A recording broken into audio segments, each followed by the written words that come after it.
they should honor themselves. They've been given the privilege of honoring themselves in a society that will allow that now. These are the things that trouble me about this culture, and Muslims should be a spark of hope. We should be a beacon of light, not just for people overseas, but for people in this country. When they see the dignity of our dress, when they see the dignity of our behavior, when they see the excellence of our schools, when they see the professionalism of our doctors, of our healers, of our lawyers, when they see people that are ethical at the root and the core, they won't absolve themselves of those ethical responsibilities. Then we'll be a beacon of light, and people will say, I want to be like those people. Like that man, we had a man in a 7-Eleven store, and a man came in with a pipe trying to steal money from him. And he said to him, he took out a gun. He had a gun. He pulled out the gun, and the man stopped. He dropped the gun. And he said, I'm so sorry. I'm just desperate. I don't have any food. That Muslim man gave him $40 and made him promise that he wouldn't steal again. That man who was robbing that man said, I want to be a Muslim. And he said the Shahada right there and then. That's like something you read in the books, because he treated him like a human being. So we have a lot of work to do. And finally, in conclusion, I want to say to all of you, I've heard a lot of Muslims lately say, I'm so depressed. I was recently in Arabia, and I have a Muslim friend. He was a very active Muslim. And I said, what are you doing these days? He said, he said, I've given up. I've had enough. You know, there's no hope. I grabbed him and I shook him, literally, physically. And I said to him, what do you mean there's no hope? If you want a bid'ah, hopelessness is a bid'ah. We're a religion of hope.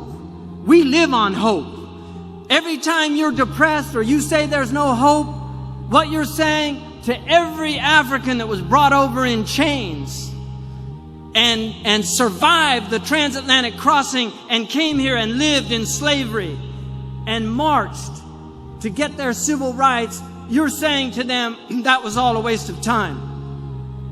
If you're depressed, you're dishonoring all those Andalusians who were chased out of what was called paradise at the time. They were chased out of Andalusia, but they made new lives for themselves in Tunisia, in Morocco. And today you have Andalusian families that hail from Andalusia, just like you have Palestinians here that were chased out of their homes.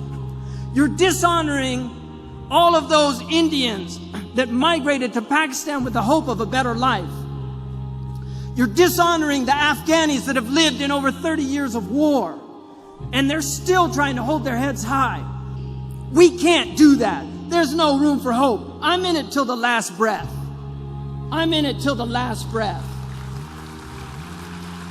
Because I believe in the promise of God. And I testify to the truth of the Sirat, that we will be weighed in the balance, and there will be those who are found wanting, and there will be those who are given grace, and there will be the outstrippers. These are all true things that every prophet has taught, and I believe in them. And I will hold to them till I die, and the struggle continues. This world was never meant to be paradise, because all of the hardships that you suffer in your life, if you believe in God, you will find those rewards on the Day of Judgment. I was in Abu Dhabi. A taxi driver said to me, I said, where are you from? He said, Dar'a. And I said to him, I hope that your family's safe.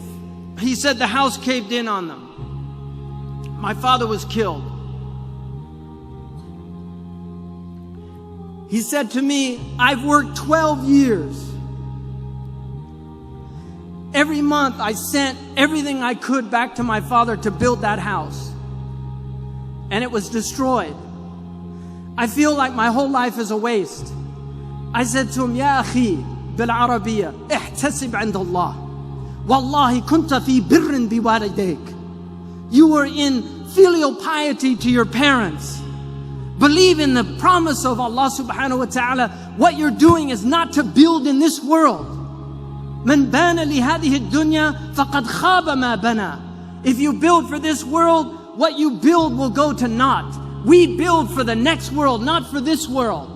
And if what we build, if my college in California is destroyed by an earthquake, so be it. So be it. But we are builders for the akhirah, and this is the place we do it. Jazakumullah khairan wa assalamu alaikum.